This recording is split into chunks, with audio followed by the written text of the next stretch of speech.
Tani Vlog Channel.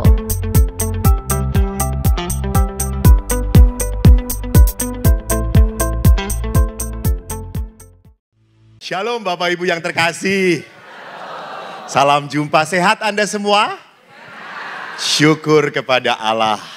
Sehat, damai, sukacita itu adalah buah dari apa? Dari kesetiaan mengikuti Tuhan. Saya bersyukur bahwa Anda semua datang ke tempat ini dari kemarin sampai hari ini. Rindu untuk apa? Disegarkan bersama Tuhan. Apalagi temanya? Apa temanya? Tuh kan, ibu-ibu mah yang penting cengenges gak ngerti apa-apa. 2 bulan yang lalu saya di sini dengan anak muda, kebangunan rohani. Yang saya, begitu prihatin waktu ada acara pendoaan. Itu hampir 60-70% anak muda menjerit, nangis. Apa masalah utama mereka? Gue tanya, ya Allah. Anda ini dari kemarin rekoleksi tetap bodoh sampai sekarang. Apa masalah utama anak muda? Apa? Benci pada orang tuanya. Benci pada orang tuanya. Mereka merasa di hadapan orang tua selalu salah. Selalu gak benar. Selalu orang tua tidak puas dengan anaknya sendiri. Lebih senang dengan keponakan dan anak orang lain. Maka mereka pada saat disuruh berrekonsiliasi dengan susuk orang tua, mereka menangis, ketakutan. Nah, sekarang saya mau berbicara bersama para saudara-saudariku yang terkasih tentang apa? Mengerti kehidupan bersama Tuhan. Bapak Ibu, siapa yang punya agama di tempat ini? Angkat tangan. Siapa punya agama? Oke, ya terima kasih. Siapa yang punya Tuhan? Nah, lihat. Siapa yang punya iman? Oke. Kadang banyak orang yang punya agama tapi tidak punya Tuhan. Orang punya agama tetapi apa? Masih hitung-hitungan. Kuaimah.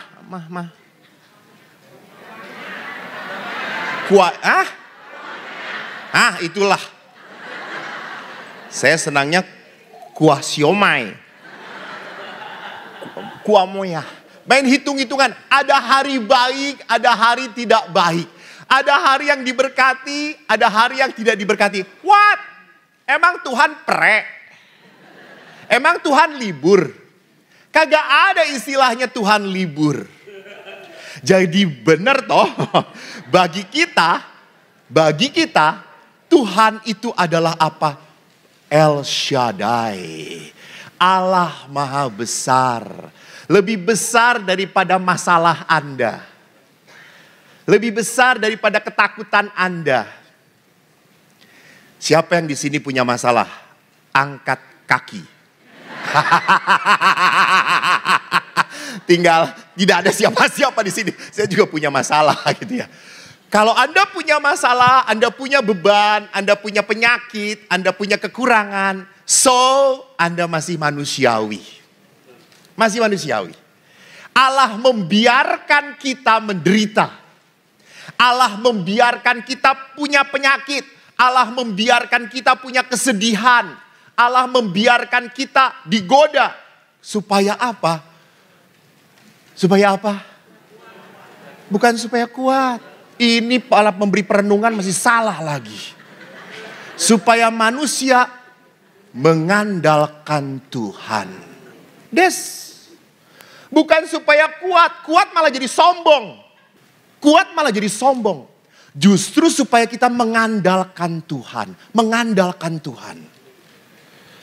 Dan kalau mengandalkan Tuhan itu bukan hal yang gampang. Lihat saja. Berdoa itu seperti menadahkan tangan.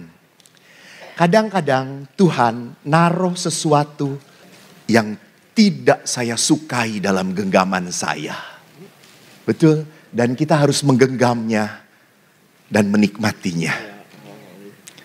Dan kadang-kadang Tuhan juga pada saat kita menengadahkan tangan kepada Tuhan, Tuhan mengambil hal yang paling berharga dalam hidup Anda. Dan Anda harus memegang serta mengambilnya. Berat atau tidak? Berat, berat. Anda percaya Tuhan baik? Kurang beriman menjawabnya. Anda percaya Tuhan baik? Percaya? Betul. Tetapi ingat, cara Tuhan berbelas kasih, berbuat baik pada kita, seringkali tidak kita mengerti. Ya atau tidak? Ya, seringkali begitu berat. Seringkali begitu, ya Tuhan, kayak gini berkat.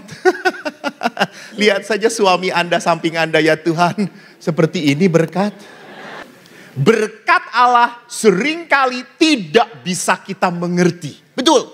Pada saat kita menjalaninya, kita menangis, kita berontak, kita tidak terima. Kenapa saya yang menderita?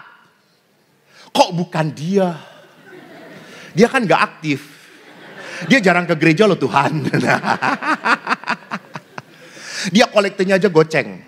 Tapi lihat apa yang terjadi bersama Tuhan. Tuhan tidak menuntut kita mengerti. Tidak. Tuhan meminta kita apa? Jalani. Jalani. Jalani. Taat. And you will know. You will feel.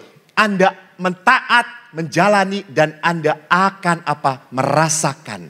Oh betul, Tuhan menyertai. Oh betul, Tuhan itu ada. Maka mari saudara-saudaraku, kalau kita berbicara tentang Tuhan, kita harus mengerti Tuhan kita seperti apa. Siapa sih Tuhan? Karena kita Katolik, karena kita punya iman Kristiani, kita punya konsep yang sama tentang Tuhan. Who is God? Lihat di dalam kitab suci dikatakan God is love. Ini ditulis oleh penginjil Yohanes dalam surat pertama Yohanes. Tuhan adalah kasih. Dan Yohanes memberitahu God is love karena apa? Pengalaman. Jadi orang itu berhubungan dengan Tuhan bukan hanya pengetahuan, bukan. Tapi harus mengalami. Ingat Bapak Ibu, waktu Yesus memanggil 12 murid, Ia memanggil mereka, memilih mereka, menetapkan mereka untuk apa? Untuk apa Bu? Mengikuti Dia. No. Kitab suci yang saya baca tidak ngomong seperti itu. Di dalam Injil Matius, Yesus menetapkan mereka untuk hidup bersama Yesus. Jadi yang pertama-tama itu kita tidak harus mengikuti, tidak harus diutus, tidak. Apa? Hidup bersama Yesus. Rasakan kemurahan Tuhan.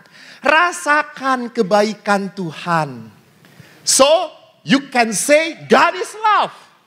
Kalau kita tidak pernah bisa mengalami, merasakan, kita tidak bisa mengatakan Tuhan itu baik. Kita hanya bohong doang. Kita hanya lip service, mengatakan Tuhan baik, yes Tuhan baik, Tuhan baik. Itu yang mimpi juga ngatain Tuhan baiklah. Gitu ya. No, ini harus menjadi sebuah pengalaman. God is love. Maka Yohanes melihat apa God is love? Lihat, karena begitu besar kasih Allah akan dunia ini. Sehingga Allah telah mengaruniakan anaknya yang tunggal supaya setiap orang yang percaya tidak binasa, melainkan memperoleh hidup yang kekal. Sorry, Allah tidak mengatakan memperoleh hidup di dunia ini. Bukan, kekekalan. Allah mau membawa kita sampai pada mana? Kekekalan. Dia tidak menyayangkan anaknya. Dia berikan anaknya. Kenapa? Karena Allah begitu sayang. Saya pernah dengan anak muda. Anak muda itu kan sekarang sudah banyak anak muda yang marah dengan gereja. Tidak suka ke gereja lagi. Banyak anak muda yang selalu berkata, ngapain ke gereja pastor, orang yang ke gereja aja ngaco. Orang yang ke gereja aja hidupnya ngebaik kok. Orang yang ke gereja aja tuh lihat menderita. Bahkan beberapa anak muda mengatakan, yang ke gereja itu banyak orang-orang munafik, Romo. Lalu dia mengatakan, terus gimana? Yang penting mah baik aja Romo, baik. Saya baik, saya baik, saya baik, saya baik. Itu yang penting, bukan doa, bukan ke gereja, bukan. Baik. Anak ini seolah-olah benar, padahal salah. Dia lupa keselamatan tidak bisa kita capai dengan kebaikan kita. Coba aja Bu, Pak, misalnya ya ini misalnya. Kita mati itu ditimbang, ya. Yang ditimbang, jadi ini dosa kita, ini kebaikan kita. Mana yang lebih berat? Dosa. Dosa kita yang plok, berat. Tadi malam sebelum kesini, saya mimpi. Saya mimpi Gladys meninggal, lalu berhadapan dengan Santo Petrus. Lalu Santo Petrus berkata, Gladys, hidupmu di dunia begitu baik. Kau melayani Tuhan. Kau semangat memimpin puji-pujian. Sehingga orang yang ikut puji-pujian menangis dan kau tertawa. Pokoknya selamat datang di kerajaan surga. Gladys, maaf ya, Santo Petrus berkata, upah di surga ini sesuai dengan perbuatannya. Dan kamu dapat mobil Innova di surga ini. Gladys agak mengkerut, jengkel dia. Kenapa cuma Innova? Tiba-tiba pada saat dia mengkerut, dia lihat Eko naik Mercy. Lalu Gladys protes dengan Santo Petrus. Bagaimana ini? Kok Pastor Eko, saya tahu Pastor Eko, saya sering pelayanan, dia suka ngaco, gak bener ngomongnya. Kok dapat Mercy? Lalu Santo Petrus berkata, maaf Gladys, semua diatur oleh babe kita. Kita kagak bisa debat-debat. Lalu di Gladys dengan mulut monyongnya. Dia naik Innova itu. Seminggu kemudian dia datang ke Santo Petrus tertawa, tersenyum. Santo Petrus kaget. Gladys, kenapa sekarang tersenyum, tertawa? Iya, kenapa? Saya lihat Romo Yus pakai sepeda. Jadi saudaraku yang terkasih, jadi lihat kita berbuat baik bukan mencari upah, bukan. Kenapa kita berbuat baik? You see, Allah begitu besar mengasihi kita. Jadi kalau kita sampai tidak mengasihi Allah, betapa durhakanya kita. Jadi karena Allah itu adalah kasih. Karena Allah menunjukkan kasihnya pada kita. Berkatnya. Sungguh saya menjadi pastor itu adalah apa? Adalah panggilan yang sangat saya bahagia. Saya bahagia. Saya beberapa hari yang lalu ketemu teman-teman saya yang sudah menikah. Yang sudah jadi bapak-bapak, yang sudah punya cucu, saya ngeliat wajahnya, ya Tuhanku Yesus. Kenapa Pastor lu berantakan banget? Iya, kenapa? Hasil perkawinan Pastor. Lu emang kawin dengan iblis kata saya itu. Ya begitulah.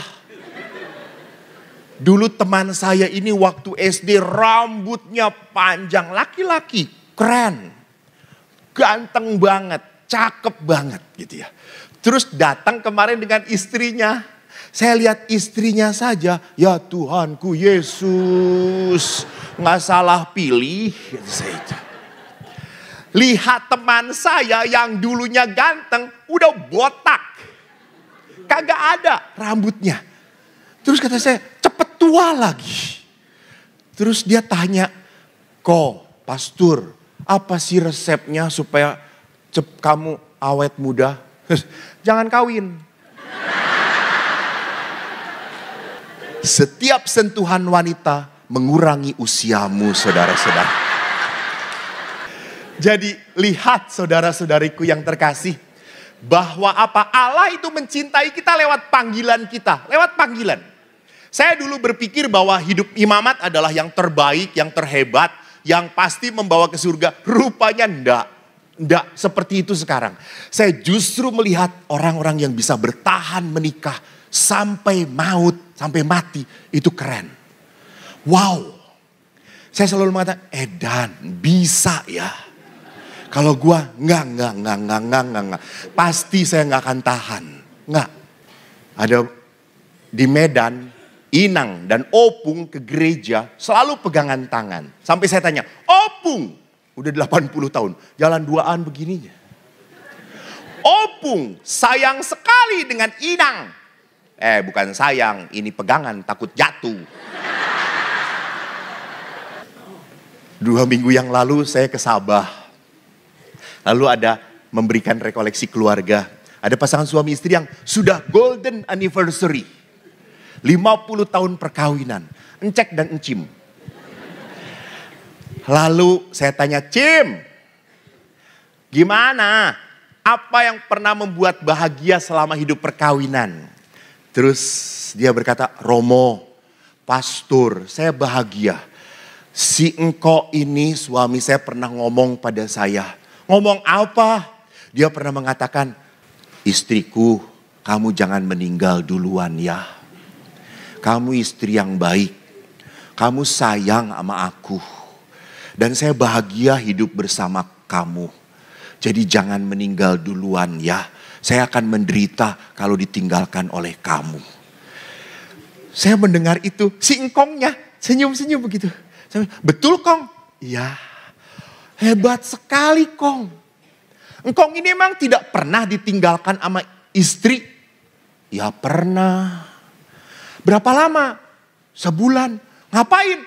Istri saya ngurus cucunya. 1 bulan ditinggalkan? Iya. Lalu apa perasaan engkong? Bebas. Senang. Lihat. Kalau ditinggalkan istri sejenak itu oke. Tapi pada saat selama-lamanya dia tidak siap. Lihat keindahan dari sebuah perkawinan. Para istri itu kalau udah ngajak makan suaminya pasti dibatasi makanannya. Udah habis aja kakinya, selesai, udah cukup gitu, ditendang-tendangin gitu ya. Sampai suaminya itu kalau makan bersama, saya deket Romo, lalu istrinya, saya juga. Jadi istrinya itu, suaminya aduh, mau ngambil babi, aduh. Kenapa Pak? Babi nggak enak, babinya enak, kaki yang nggak enak, kata dia itu. Lalu saya tanya ibunya, Bu, kenapa Bu? Kok seperti itu? Kok Bapak nggak boleh? Pastor, ingat ya, suami kalau makan seenaknya, kalau sakit siapa yang ngurus? Saya. Lalu saya tanya, kalau saya kok nggak ditendang? Ya terserah pastor gitu ya. Jadi lihat betapa indah perkawinan itu. Anda seperti apapun tetap dirawat oleh pasangan Anda. Itu hukum gereja Katolik. Maka tidak ada di dalam gereja Katolik seenaknya berkata, Tuhan saya sudah tidak kuat lagi. Apa yang berasal darimu ku kembalikan kepadamu. Tidak boleh itu doa seperti itu. So, perhatikan, kalau Allah itu baik, Allah itu memberkati kita, mari kita lihat dengan demikian semua orang tahu bahwa kamu murid-muridku, yaitu jikalau kamu saling mengasihi. Ini ajaran Yesus juga. Yohanes kembali menggaungkan kasih. Ingat kenapa Yohanes sampai menggaungkan kasih? Karena Yohanes begitu menekankan cinta Tuhan. Cinta. Pengalaman dicintai. Jadi bukan karena kita KTP-nya Katolik, apalagi kita ditato, I love you Jesus. Alah kampret lu, I love you Jesus, I love you Jesus. Teman saya itu ditato, belong to Jesus. Dia kalau makan, kan kadang-kadang di Bandung itu ada tempat makan. Tempat makannya itu di daerah pesantrennya Aagim. Dan itu memang makanannya murah dan enak. pedagang, apa disebutnya, kaki lima. Enak. Dan banyak orang yang makan di situ santri semuanya. Pakai jilbab, pakai apa ini namanya? Jenggot, mereka pakai topi ini, dia seneng makan di situ. Terus saya tanya, lu kalau makan di sana emang berdoa nggak? Berdoa. Lu tanda salib, tanda salib. Gimana tanda salibnya? Padahal tatonya belong to Jesus. Jadi Bapak Ibu lihat, apa yang diajarkan kitab suci, cinta pada Allah. Bukan kata-kata, tetapi tindakan. The action of love. Tindakan cinta. Dan memang namanya cinta itu tidak ada pengorbanan tanpa pengorbanan. Betul. Namanya cinta itu harus berkorban. Namanya cinta itu berarti mikirin orang yang dicintainya. Itu namanya cinta. 4 bulan, 5 bulan, bulan 6. Saya diminta ngisi di Dumaring, Kalimantan Timur.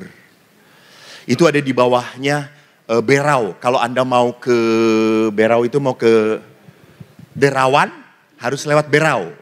Tapi saya bukan rekreasi, saya turun ke bawah 4 jam itu keuskupannya Tanjung Selor, tapi wilayahnya Kalimantan Timur, Paroki Dumaring di situ. Lalu gerejanya amat sangat jelek. Pasturannya apalagi. Pada saat saya buka pasturan, itu semua dindingnya bergerak. Udah reot sekali. Lalu pasturnya ini tidak tega. Saya tinggal di pasturan. Saya dititipkan ke penginapan. Penginapannya sederhana. Hanya lorong, kamar lurus. Ada 10 kamar. Tidak ada ruang makan. Yang adanya pelataran depan. Lalu di situ ada front desk. Seorang perempuan berjilbab tungguin gini. Lalu setelah panitia pergi, saya datang ke front desk. Saya tanya, Mbak, ada makan pagi ndak Mbak? Lalu si Mbak itu berkata, ndak ada makan pagi Pak. Hah? Ndak ada. Adanya breakfast. Oh, breakfast. Jadi makan pagi ndak ada. Breakfast. Oh, breakfast. Oke. Apa Mbak breakfastnya? Besok? Iya, besok breakfastnya nasi kuning. Nasi kuning? Ya. Terus kalau hari kedua Mbak, nasi kuning. Hah? Hari pertama nasi kuning, hari kedua nasi kuning lagi Mbak. Ada pilihan gak Mbak? Ada apa? Apa pilihannya?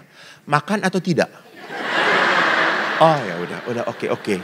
Terus saya tanya, kalau hari ketiga Mbak, emang Bapak berapa lama nginapnya? 3 malam Mbak. Hari ketiga apa? Ya nasi kuning. Ya Allah, gua keluar dari penginapan ini sakit kuning Mbak, kata saya itu. Terus hari pertama pagi, saya dapat di piring plastik, sendok plastik, dan bungkusan. Dibuka nasi kuning. Bihun kecil. Telur balado. Saya syukuri. Syukur Tuhan. Terima kasih, saya nikmati sampai bersih. Sampai itu plastik bisa dipakai lagi. Karena tidak ada tambahan. Saya datang, breakfastnya ada lagi. Pas. Ini sih Mbak, kalau di Jawa udah gua telan kata saya itu. Hari kedua, we have miracle, you know. Tetap pakai piring plastik, sendok plastik, lalu tetap bungkusan. Dibuka nasi kuning, bihun ayam. Wow. Lalu saya coba ayam ini, saya tusuk dengan sendoknya, dan apa yang terjadi? Hancur. Tok. Aduh. Saya pegang ayamnya, lebih empuk ayam hidup daripada ayam mati. Tapi Bapak Ibu maaf, Eko adalah pastor yang tidak boleh mengeluh. Saya harus menerima, berdamai. Saya makan nasi kuning, bihun, ayamnya saya masukin, keluarin lagi. Itu ayam balado yang merah jadi putih, saudara-saudara. Di sebelah saya ada anak kecil. Lalu mamanya itu di sebelah kiri dengan bayi. Anak ini teriak, "Mama, aku gak suka makan." Dede kan suka ayam. Itu ayam, Dek. Bukan, ini tulang, Mak. Keras sekali, Mak. Ayam, Dek, tulang, Mak. Oh, gitu ya. Keras. Lalu si mamanya tinggalkan bayinya, dia bawa makanan dia. Lalu saya lihat, mama itu bisa makan ayamnya. Terus ini ayamnya, mana? Ngelihat no, empuk. Terus mamanya pegang punya anaknya. Oh iya, ya udah tuker ya. Punya mama untuk Dede, punya Dede untuk mama. Lalu dia kasihkan ke anaknya. Anaknya makan dengan lahapnya. Dan wajah ibunya yang kulihat bahagia sekali. Amin ya. Lalu kan mamanya dapat dagingnya ayam tadi toh. Apa yang terjadi? Rupanya sama dengan saya. Masukin, keluarin lagi.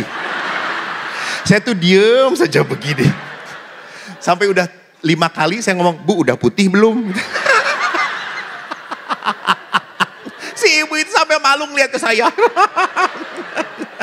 Terus dia ngomong, "Keras ya Pak?" "Iya Bu, ini 7 tahun yang lalu meninggalnya Bu," kata saya.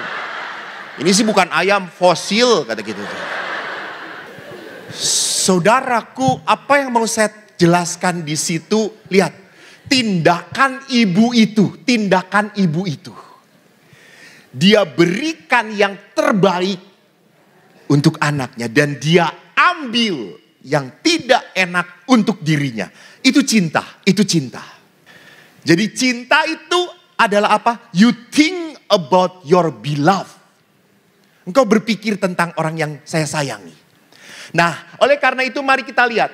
Kalau kita sudah melihat Tuhan itu adalah kasih. Lalu siapa itu manusia? Kita kembalikan kepada kitab Kejadian. Bagaimana waktu manusia diciptakan oleh Tuhan. Dikatakan, baiklah kita menjadikan manusia menurut gambar dan rupa kita.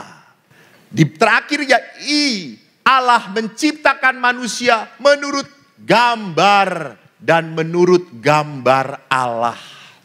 Maka manusia adalah ciptaan yang secitra dengan Tuhan. Bukan sama, tetapi ada keilahian dalam hidup kita. Ada unsur keilahian dalam diri manusia. Ada unsur sifat-sifat Tuhan dalam diri manusia. Manusia bukan binatang. Binatang hidup mati selesai. Manusia hidup mengikuti perintah Allah, mendapatkan berkat Allah, bertahan dalam hidupnya, dan masuk ke dalam keselamatan kekal. Itu. Karena apa? Manusia tidak akan mati selamanya. Karena segambar dengan Allah. Serupa dengan Allah. Itu yang membuat manusia tidak akan pernah berhenti dalam dunia ini. Nah, kalau segambar dan serupa dengan Allah, apa yang terjadi? Manusia tanpa Allah, manusia kehilangan arah. Manusia tidak tahu lagi mau apa, untuk apa. Manusia kalau sudah kehilangan Allah, maka manusia tidak bisa mengalami cinta yang sesungguhnya. Maaf, Bapak Ibu, 2 hari yang lalu saya baru seminar dengan lansia. 300 orang. Dan dalam lansia itu saya tanya kepada mereka dari 300. Oma, opa, siapa yang mengalami kekecewaan dengan orang anak-anaknya? Hampir 90% angkat tangan. Siapa yang kecewa dengan pasangannya? 100% angkat tangan. Istrinya dulu ngangkat, lalu suaminya juga yang angkat. Jadi kalau manusia mengandalkan manusia, maaf, suatu saat manusia itu akan mengecewakan. Betul. Siapapun dia. Bahkan orang yang Anda sayangi pun bisa mengecewakan Anda. Bisa banget. Karena apa? Anda sudah mencintai, menyayangi, melayani. Dia tenang-tenang aja. Nggak berubah jadi baik. Makin nyebelin. Nggak ngerasa bahwa gua tuh ngebelain elu. Dasar kampret. Kita mengeluh. Karena apa? Saya baik seolah-olah percuma. Dia gak pernah baik pada saya. Saya memikirkan dia gak pernah mikirin saya. Capek pastor, capek. Jengkel, sedih. Maka Bapak Ibu ingat, kalau kita tidak punya Tuhan, sorry, sampai kapanpun saya hanya mendarat pada apa? Kesakitan, kekecewaan, kemarahan, ketidakpuasan, berontak, marah pada Tuhan. Marah, kok nasib saya seperti ini? Kok nasib saya harus semenderita ini? Jadi Allah adalah unsur cinta yang tak pernah hilang. Maka bagaimana kita belajar untuk apa tadi? Dikatakan menikmati cinta Tuhan. Jadi kalau Allah cinta, manusia butuh cinta Tuhan. Saya itu butuh apa? Butuh untuk menikmati. Suatu saat Eko ini sakit. Tipes dan demam berdarah. Anda tahu waktu itu saya baru pastor berapa? 5 tahun, masih muda. Masuk rumah sakit Boromius. Dan saat itulah bajuku dilepaskan oleh wanita. Dan baru saat itu aku dimandikan oleh wanita.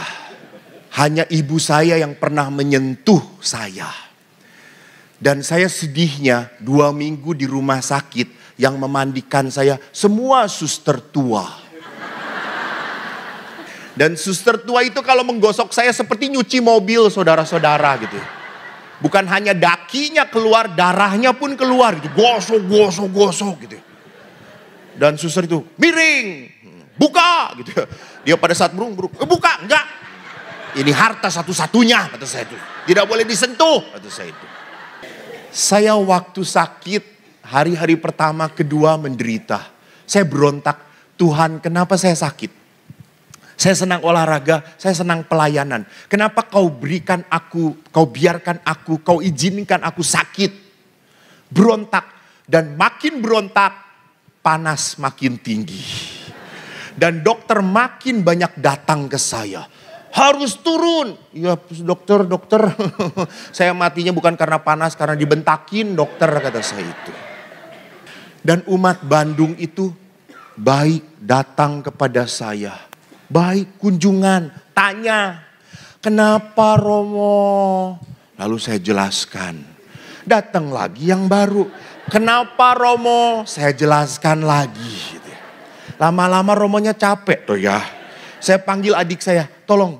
Diketik.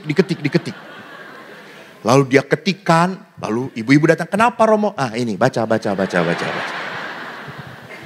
Tetapi para ibu yang terkasih, pada saat saya sakit, saya bisa menikmati. Kebetulan pada saat jendela di rumah sakit dibuka, saya bisa melihat kebun. Saya bisa melihat matahari masuk ke dalam kamar. Saya bisa berjemur, diem. Matahari menyengat tubuh saya hangat. Lalu suster datang ngeliatin saya. Saya pura-pura merem.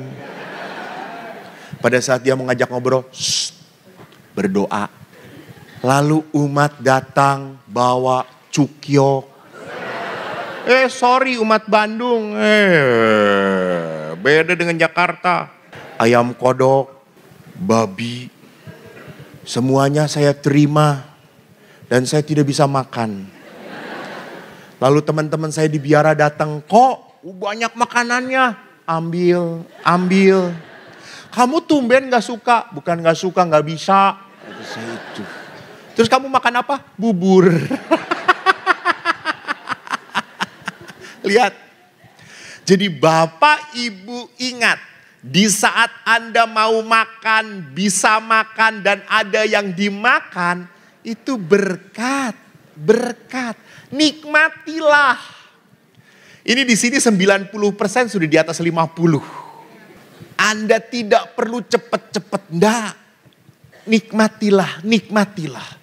Jangan repot setiap lihat cermin. Aduh jadi jelek. Aduh semua turun. Enggak apa-apa.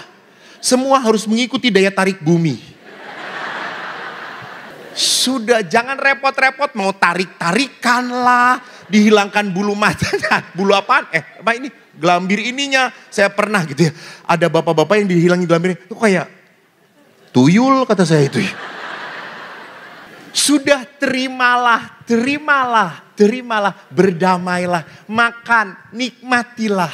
Gitu ya. Jadi di situ saya belajar menerima cinta Tuhan. Ingat, di usia 50 ke atas, kita harus belajar apa? Semakin menikmati berkat Tuhan. Lewat hal-hal kecil. Nggak perlu, saya nikmatnya kalau ketemu artis Korea. Iya, ibu mau ketemu, artisnya kagak mau ketemu ibu gitu ya. Saya nikmatnya kalau jalan-jalan ke sana, jalan-jalan ke sini, makan di sini, makan di sini. Please. Kalau udah tua belajar tahu batas, tahu berkata cukup. Justru dengan cukup, dengan tahu batas, kita makin bisa menikmati. Kita bukan anak remaja lagi yang bisa menikmati semuanya. Ini untuk aku. Kamu kata, no. Itulah sebabnya kenapa Tuhan memberikan orang tua susah jalan. Iya, karena kalau orang tua nggak susah jalan, kurang ajar nanti dia. Sudah tua tidak tahu diri gitu ya. Jadi memang Tuhan memberikan keterbatasan dalam hidup kita supaya kita semakin bijaksana. Mengatur hidup. Belajar menikmati dengan yang bisa kita nikmati. Nikmatilah. Nah, itulah cara merasakan cintanya Tuhan sebagai manusia. Maka sekarang mari kita lihat Yohanes, saya hari ini banyak berbicara tentang Yohanes. Yohanes mengatakan manusia bisa menetap dalam cinta Tuhan kalau kembali kepada firman Yesus. Akulah pokok anggur dan kamulah rantingnya. Di ayat 5 nanti. Aku adalah pokok anggur benar. Setiap ranting yang ada padaku, setiap ranting yang tidak berbuah, yang tidak berbuah dipotong. Dan setiap ranting yang berbuah dibersihkan supaya ia lebih banyak berbuah. Kamu memang sudah bersih karena firman yang telah kukatakan kepadamu. Dan Yesus berkata di ayat 5, kamu akulah pokok dan kamulah rantingnya. Jadi tidak bisa kita hidup sekali lagi tanpa menetap dalam Tuhan. Tanpa tinggal dalam Tuhan. Tinggallah di dalam aku. Dan aku di dalam kamu. Sama seperti ranting tidak dapat berbuah dari dirinya sendiri kalau ia tidak tinggal pada pokok anggur. Demikian juga kamu tidak berbuah jikalau kamu tidak tinggal dalam aku. Maka orang yang tinggal di dalam Allah, orang itu punya keutamaan. Jadi ada orang yang tanya, Romo, taunya bahwa orang itu berdoa sungguh-sungguh, berdoanya dekat dengan Tuhan. Dari apanya sih? Dari apanya, Bu? Tahu bahwa ini orang betul-betul sungguh rohani nih. Ini orang-orang ini dekat dengan Tuhan. Tidak hanya dari imannya tetapi dari buahnya. Betul, iman adalah betul salah satu buahnya. Tetapi buah yang dikatakan oleh Paulus adalah apa? Kasih, sukacita, damai, pengampunan. Jadi kalau orang ini begitu mudah mengampuni, begitu legawa, begitu mudah kehilangan, ya sudah, tidak perlu nangis, tidak perlu repot, ya sudah. Orang ini adalah orang yang memperlihatkan apa? Kedekatan dengan Tuhan. Maka Ibu Teresa pernah ditanya, Bunda, apa yang membuat pasangan hidup bertahan dalam perkawinan? Bunda Teresa hanya mengatakan 2. Pray and forgive. Pada single mom yang hidupnya berat, Ibu Teresa berkata, pray and forgive. Pada orang-orang yang hidup dalam religius, Ibu Teresa berkata apa? Pray and forgive. Kenapa pray and forgive dijadikan satu? Kenapa doa dan pengampunan dijadikan satu? Kenapa Ibu Teresa tidak berkata doa aja? Enggak. Ibu Teresa berkata doa dan pengampunan. Mengapa? Orang hanya bisa mengampuni kalau berdoa. Kalau berdoa. Karena pengampunan itu kekuatan dari Tuhan.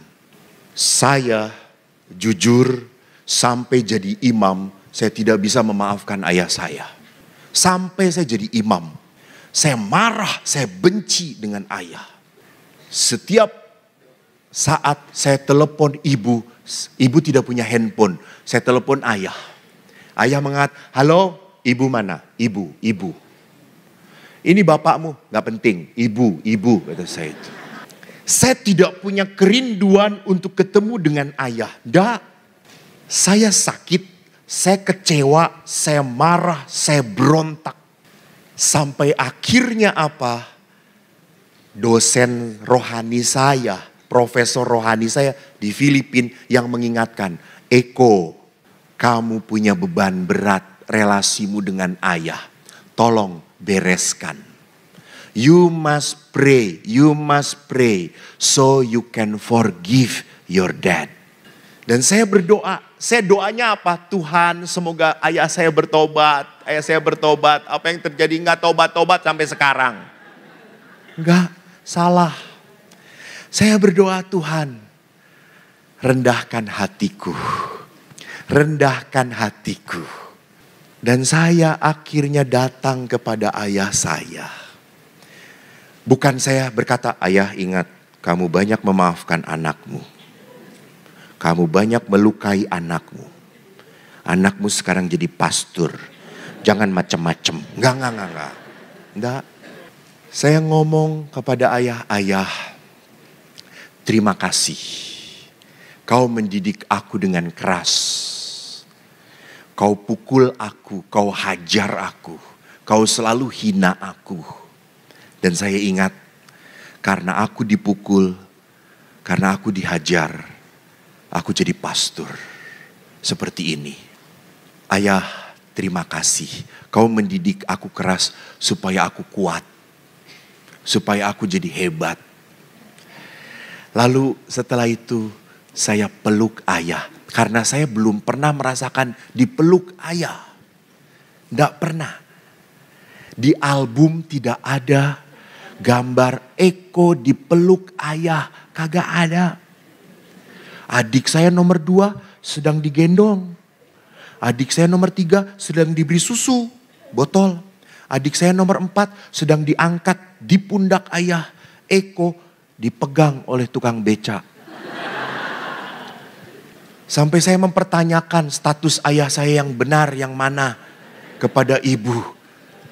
Dan ibu mengatakan, ya itu ayah kamu. Mengapa kok saya tidak ada? Nggak tahu, ayahmu nggak terlalu dekat dengan kamu. Maka pada saat rekonsiliasi, saya datengin ayah, saya peluk ayah. Saya peluk ayah dan saya diamkan. Saya rasakan kehangatan. Dan ayah berkata, terima kasih. Saya punya anak seperti kamu. Dan sekarang saya begitu dekat dengan ayah saya. Seminggu sekali saya ngobrol dengan ayah. Saya telepon ayah. Kemarin ayah saya mengeluh, ayah saya sudah 82 tahun. Mulai budek dan habis giginya. Dia mengatakan, aku ingin beli alat bantu dengar. Lalu saya mengatakan, ya beli pak, beli. Bapak sudah kumpulkan uang, sudah kok. Tapi kok alat bantu dengar itu mahal ya kok. Berapa? 17 juta. Ya sudah beli aja bapak. Bapak pikir 8 juta. Sisanya mau beliin bapak gigi palsu. Sudahlah, yang penting alat bantu dengar aja dulu. Lalu dia belikan. Dia seneng. Karena dia selalu mengeluh, dia itu sekarang suka nanam-nanam cabai di rumah. Dan tiba-tiba 2 hari kemudian cabainya hilang. Dia selalu ngomong, ini tetangga ini pada mencuri. Enggak pak, bukan mencuri. Mereka ngomong, cuma bapak enggak denger. Bapak kan tuli gitu. Oh minta ya, gitu kan bapak enggak denger toh. Enggak, mereka mencuri. Gitu. Lalu setelah pakai bantu denger, dia baru sadar, iya mereka izin. Baru denger sekarang bapak gitu ya. Lalu setelah nyaman dengan alat bantu dengar, beberapa minggu yang lalu bapak saya datang, Pak gimana? Enak. Tapi kok aku enggak bisa makan nyaman kok. Giginya masih enggak punya. Saya kalau daging cuma dimut-mut. Ya udah Pak, nanti aku beliin. Bener kok? Iya. Gigi palsu yang second ya Pak. Bapak saya kaget lagi. Emang ada yang second ya kok? Ada. Kan yang orang mati nggak dibawa mati Pak. Nanti untuk Bapak Pak. Lalu Bapak saya berkata, kamu melukai Bapak ya. Enggak lah Pak, kata saya. 2 bulan kemudian saya nabung. Lalu saya beri. Nih beli yang terbaik dari anakmu. Lalu Bapak buka. Ih banyak sekali. Sultan. Bapak Ibu ingat. Luka saya dilukai oleh ayah bisa dilupakan. Tetapi saya bisa mencintai lagi. That is forgiveness.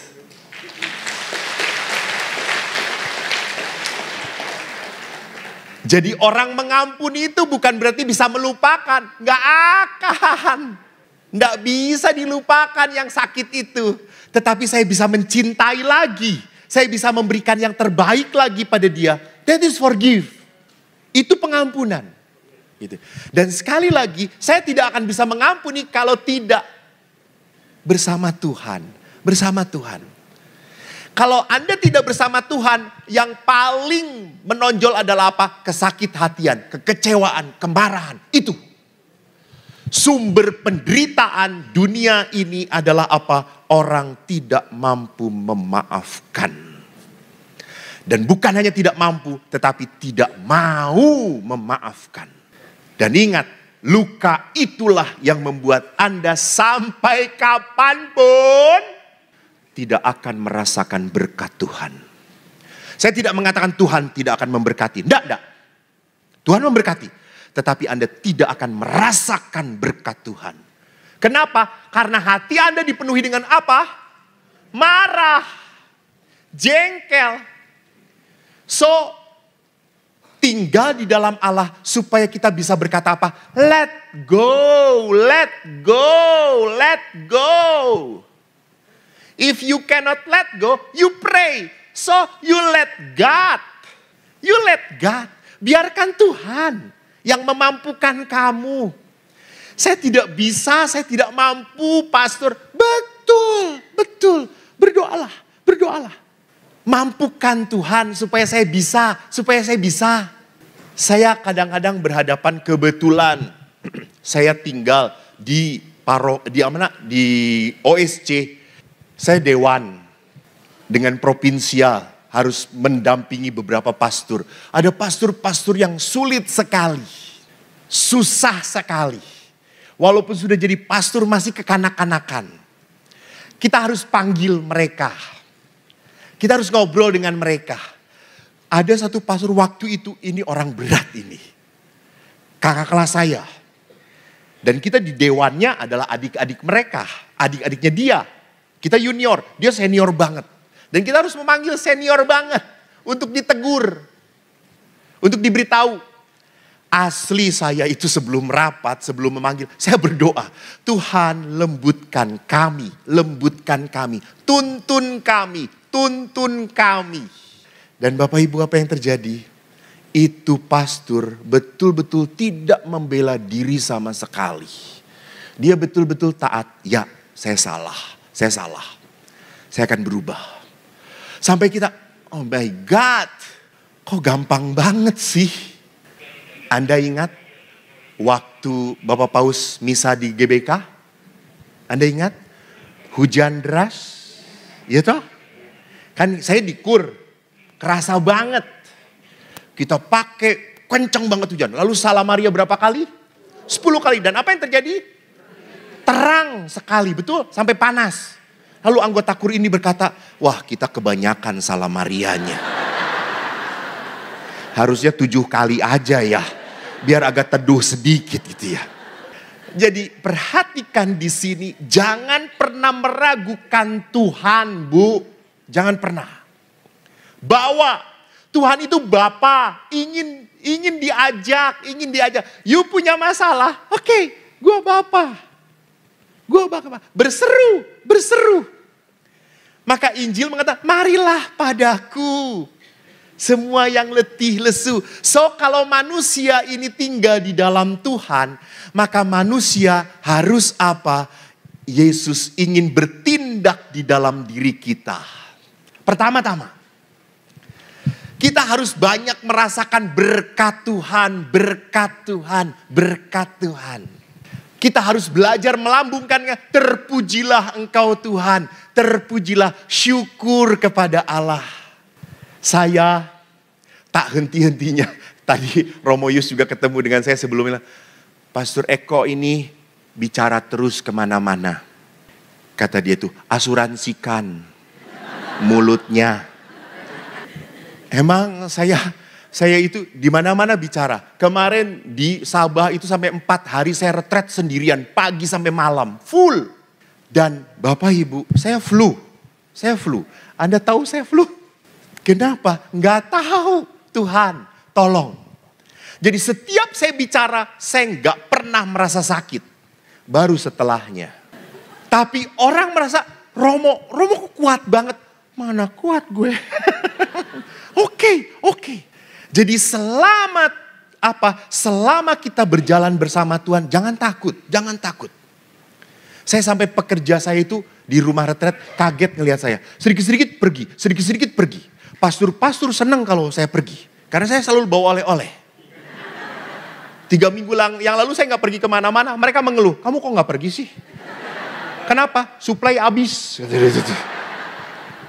Lalu kalau saya pergi, karyawan saya berkata, Romo ini kok gak capek sih? Capek kata saya itu. Saya inginnya jadi pastor yang tenang, duduk nyaman. Itu toh gak repot, gak harus nyiapin ini itu. Ini maunya. Tetapi kalau Tuhan maunya lain, you follow God.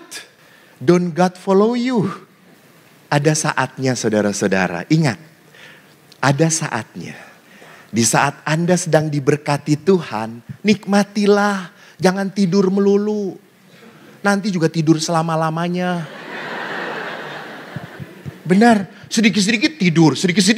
Di gereja baru tanda salib. Saya kalau ngelihat orang di gereja kayak gitu, suka berdoa, Tuhan semoga gak bangkit-bangkit gitu ya. Kok mengeluh gitu. Loh, Tuhan itu sedang memberikan rahmat kehidupan. Nikmatilah. Karena dalam kenikmatan akan muncul apa? Syukur. Dan syukur itu adalah doa utama di dalam gereja. Ekaristi itu adalah mengucap syukur. Nah, Allah mau bertindak di dalam diri kita. Baru kita bisa menjadi jalan berkat bagi Tuhan. Untuk orang lain. Namun bagaimana supaya kita tinggal dan bisa berbuah? Bagus. Dikatakan harus ada yang dipotong. Harus ada yang dibersihkan. Apa yang harus kita pangkas? Egois kita. Dosa-dosa kita. Sudah kalau tua itu sudah cukup. Udah banyak dosa. Kurangin. Ya kan? Kurangin.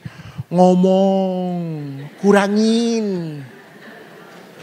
Ngomongin pasturnya, kurangin. Banyakin dengan doakan pasturnya. Gitu. Ya. Lakukan, bukan ya. Jadi kita harus sadar bahwa Tuhan menciptakan mulut kita untuk memuji.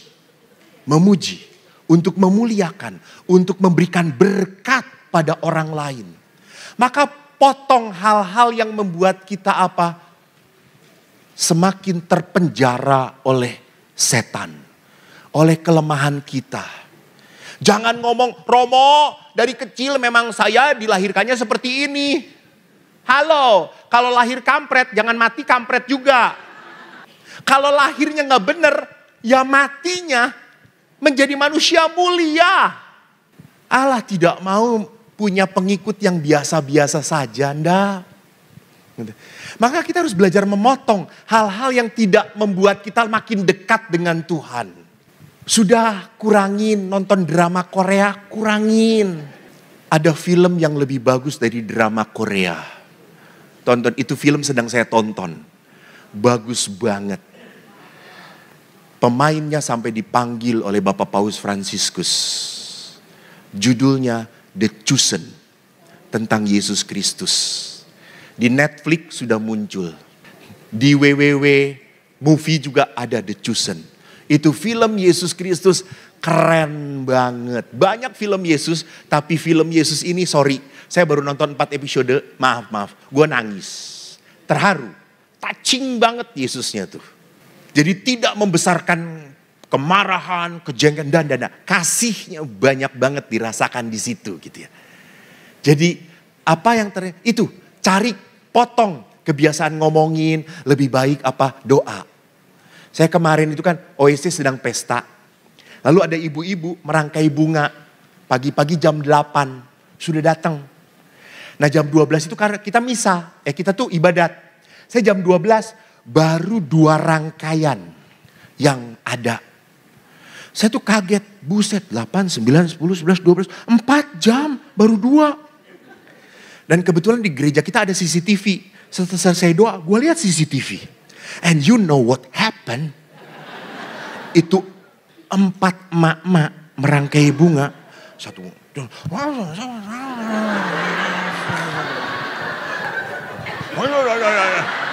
Jadi itu bunga tuh satu aja naikin lagi, tancapin lagi. Ya Allah, kata kita tuh. Nggak salah. Jadi potonglah hal-hal yang tidak butuh, tidak diperlukan. Gitu. Anda senang buka WhatsApp, oke. Tapi ambil waktu buka handphone itu untuk baca firman. Jangan lihat TikTok yang gak jelas gitu. Nah, ya jangan ada oma-oma di panti jompo kemarin saking kusyuknya dia cium. Karena dia sedang ikut devosi. Dia cium handphonenya konslet. Lalu si oma itu sudah buat tanda salib, dia konslet anjing. Betul, dia langsung teriak gitu. Ya enggak perlu kayak gitu juga gitu ya. Jadi apa yang saya mau katakan, kita harus tahu mana yang tidak butuh dalam hidup kita. Dan yang ketiga apa? Dibersihkan, dibersihkan. Artinya apa? Anda, Bapak, Ibu, jangan lupa setelah makin tua harus punya komunitas.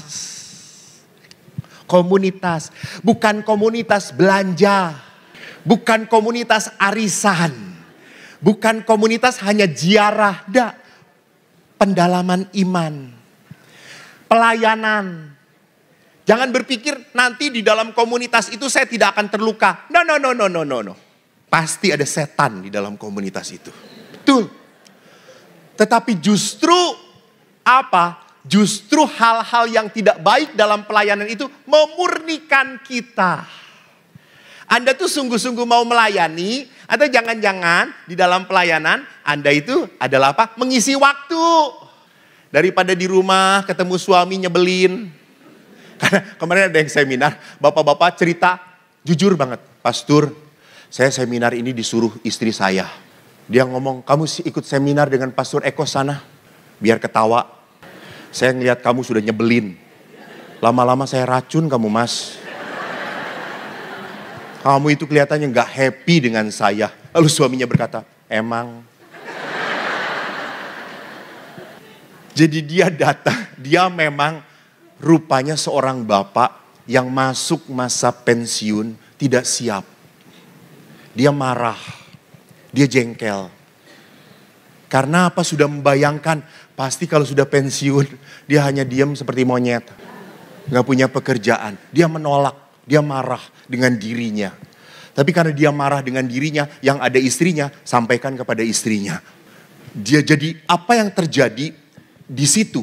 Kita harus belajar apa? Membersihkan.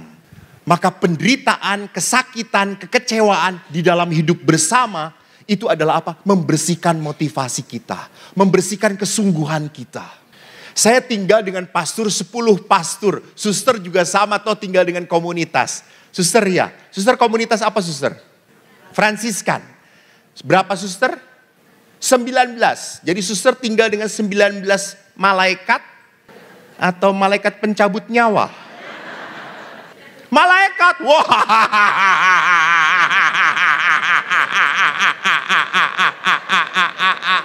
Bohong banget. Suster tahun keberapa? Tahun ketiga. Oh, baru 3 tahun. 35 tahun nih, penuh penderitaan. 3 tahun kan masih honeymoon, you know. Ya, dalam perkawinan semuanya iklan. Ayo buka.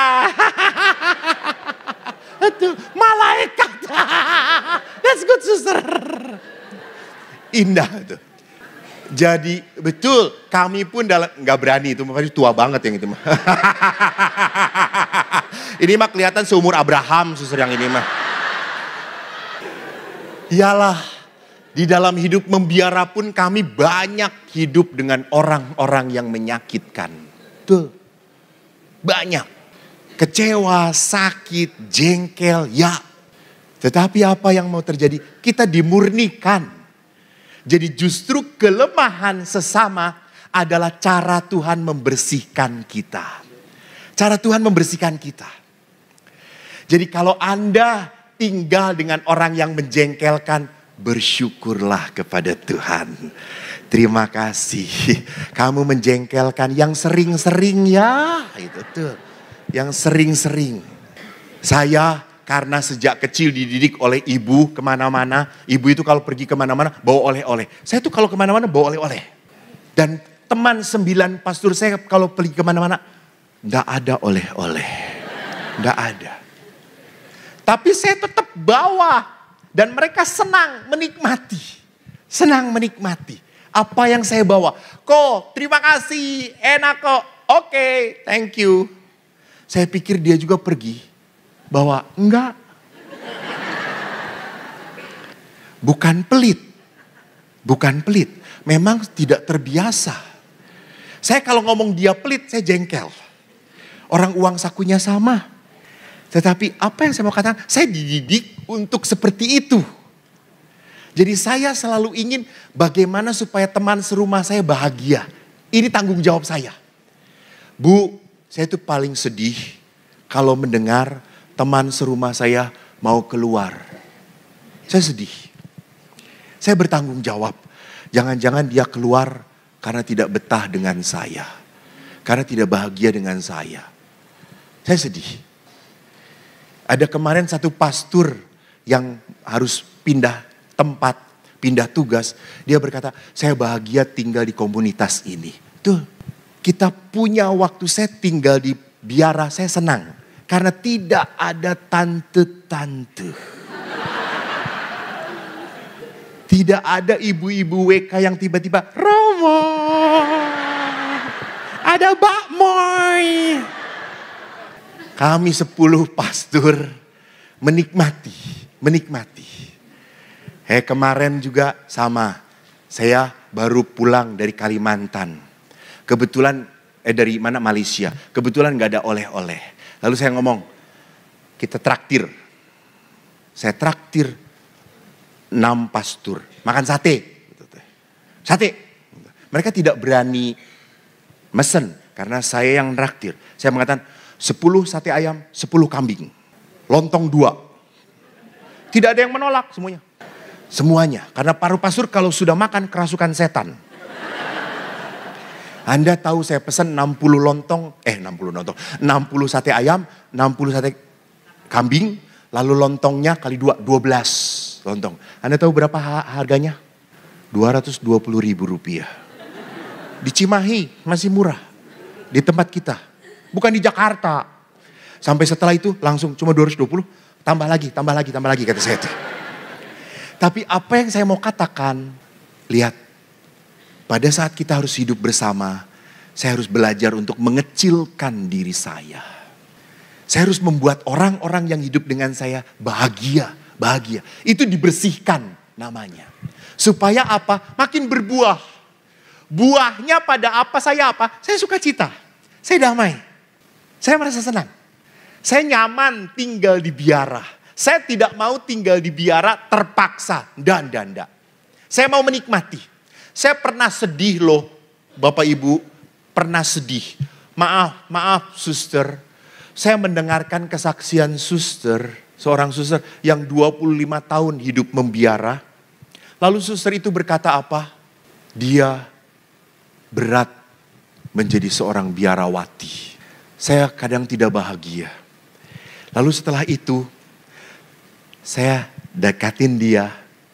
Lalu saya tanya, suster, nanti kalau suster di surga boleh pilih. Boleh menikah atau jadi suster. Apa yang akan suster lakukan? Dan dia ngomong pada saya tidak mau jadi suster lagi. Saya menyesal. What? Menyedihkan. Sudah harus hidup di biara, tetapi menderita. Sekali lagi, bukan Tuhan yang membuat dia seperti itu. Bukan. Dia yang tidak mau happy, enjoy with his calling. Dengan panggilan dia. Jadi Bapak, Ibu, jangan pernah berpikir kalau saya tidak bahagia dalam hidup perkawinan. Ini cara saya untuk melayani Tuhan. No. Tuhan tidak memanggil Anda untuk ketidakbahagiaan. Tuhan memanggil Anda untuk sukacita. Bagaimana kita mencari Tuhan? Bagaimana kita orang yang sadar dengan Tuhan atau tidak? Lihat di sini. Ini diri saya. Ini hobi saya. Ini pekerjaan saya. Ini keluarga saya. Ini teman-teman saya. Semua aktivitas saya. Ada orang-orang tertentu yang sibuk dengan aktivitasnya dan Tuhan ada di mana? Tuhan ada di luar diri dia. Nah, Tuhan di luar, tidak diperhitungkan. Tidak masuk ke dalam pemikiran. Atau bisa juga Tuhan pun next adalah menjadi kegiatan. Jadi di samping saya punya pekerjaan, punya hobi, punya teman-teman, saya juga punya ibadat, sebuah kewajiban. Ingat, ibadat, kewajiban bukan menjadi kegiatan. Harusnya Allah itu ada di pusat next hidup kita. Kalau Yesus mengatakan, akulah pokok anggur dan kamu rantingnya. Yesus itu ingin punya intimacy dengan kita. Kehangatan dengan kita. Maka gereja mengapa sih jam 6, jam 12, jam 6 ada Angelus. Itu mengingatkan manusia untuk balik lagi pada Tuhan. Balik lagi pada Tuhan. Lu udah sibuk, lu udah banyak masalah, lu udah banyak capek, lu balik sama Tuhan. Jadi Angelus itu adalah saat Back to your home. Back to your home. Enjoy the relationship with God. Maka Santo, Beato Acutis. Depannya apa sih? Carlo Acutis. Beato Carlo Acutis adalah orang yang selalu masuk ke dalam rumah Tuhan. Ini panggilan dari Tuhan. Jadi Bapak Ibu lihat di sini bahwa doa Allah harus menjadi pusat kehidupan. Jadi kalau kita mau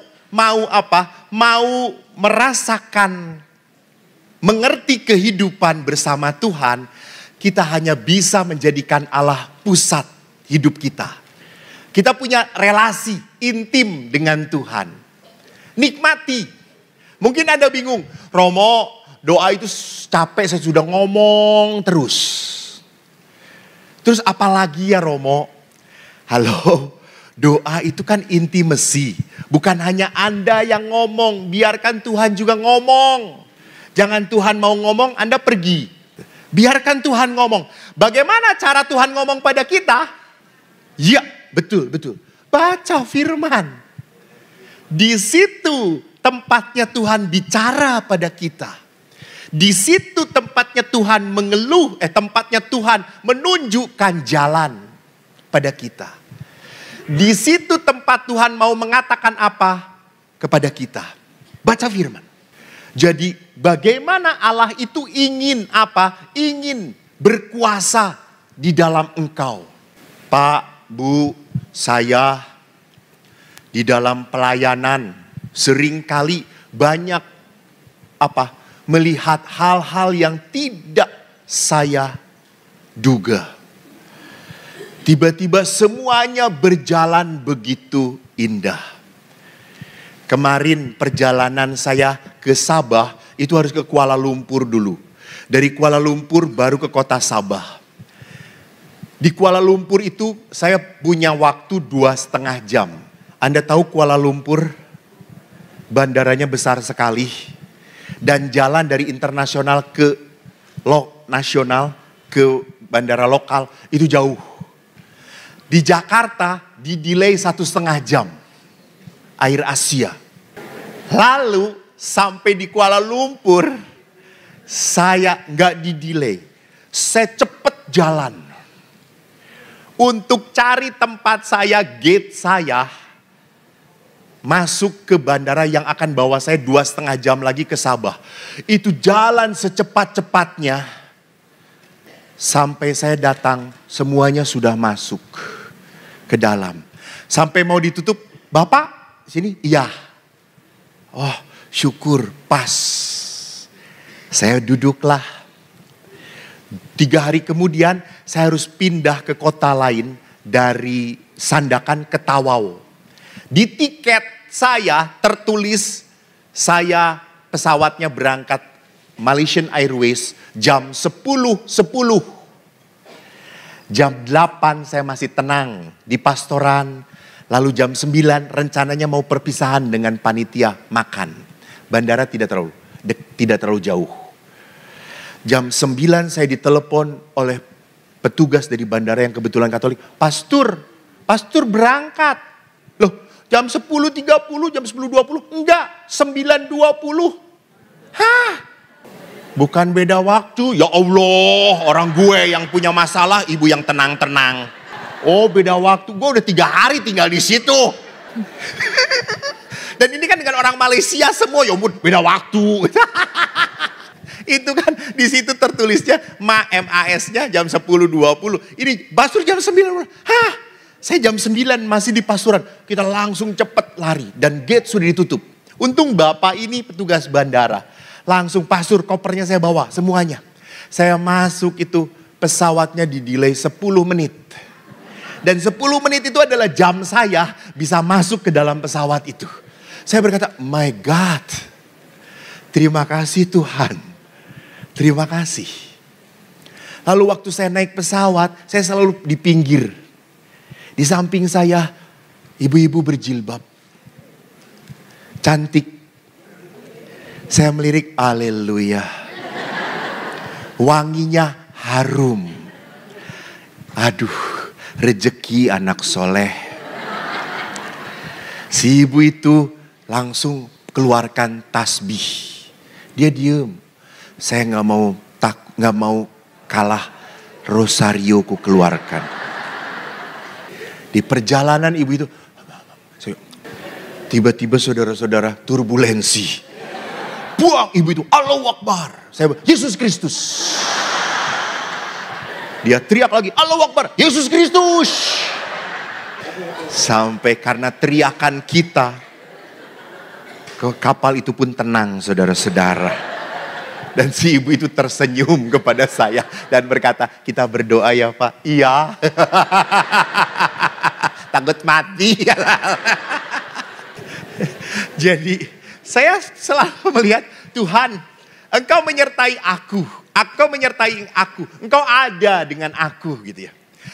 Saya belajarlah, Bapak Ibu belajarlah menemukan Tuhan. Bukan dalam segala perkara, tetapi dalam setiap kehidupan kita. Bagaimana kita bisa menemukan Tuhan? Notice, perhatikan. Jadi kalau orang yang selalu terburu-buru, segala-galanya ras, segala-galanya ingin cepat, segala-galanya mau sampai, segala-galanya jengkel, you cannot find God. Kau tidak bisa menemukan Tuhan. Tapi pada saat Anda menikmati, duduk, tenang, nyaman, you can feel God. You can feel God.